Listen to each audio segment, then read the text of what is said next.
एक छोटे से गांव में पंडित माधव दास और उनकी पत्नी गौरी रहते थे। दोनों भगवान लड्डू गोपाल की इतनी प्रेम से सेवा करते थे कि गांव वाले कहते थे, ये मूर्ति नहीं, इनके घर के छोटे कान्हा है। सुबह होते ही दोनों बड़े प्यार से लड्डू गोपाल को स्नान कराते, सुंदर वस्त्र पहनाते, माखन मिश्री का भोग लगाते और मधुर भजन गाते। पूरा घर राधे राधे की ध्वनि से गूंजता रहता था। एक दिन पास के गांव से 7 दिन के भजन कीर्तन का निमंत्रण आया। दोनों पति पत्नी अपने प्यारे कान्हा को साथ लेकर वहां पहुंच गए। जहां भी वे जाते ऐसा लगता जैसे लड्डू गोपाल मुस्कुरा रहे हों।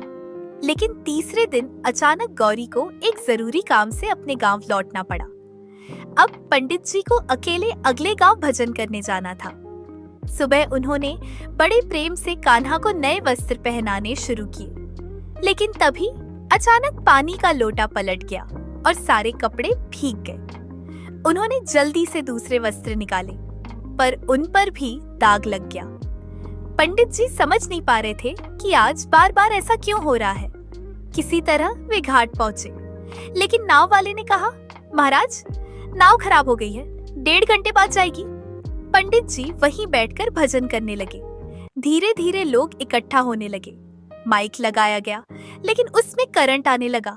जो भी माइक छूता उसे हल्का झटका लगता। तभी वहां बैठे एक वृद्ध ज्ञानी पंडित बोले, पंडित जी, लगता है लड्डू गोपाल नाराज है। वे अपनी प्रिय सेविका गौरी के बिना कहीं नहीं जाना चाहते। यह सुनते ही पंडित जी की आंखें भर आई। उन्होंने तुरंत गौरी को बुलवाया। कुछ समय बाद जैसे ही गौरी वहां पहुंची, उसने प्रेम से लड्डू गोपाल को गोद में उठाकर कहा, क्या बात है मेरे कान्हा, मुझसे नाराज हो क्या? इतना कहते ही अचानक माइक ठीक हो गया, नाव भी तैयार हो गई और पूरा वातावरण राधे राधे के जयकारों से गूंज उठा। उस दिन सब समझ गए, भगवान केवल पूजा से नहीं, सच्चे प्रेम, सेवा और भाव से बनते हैं।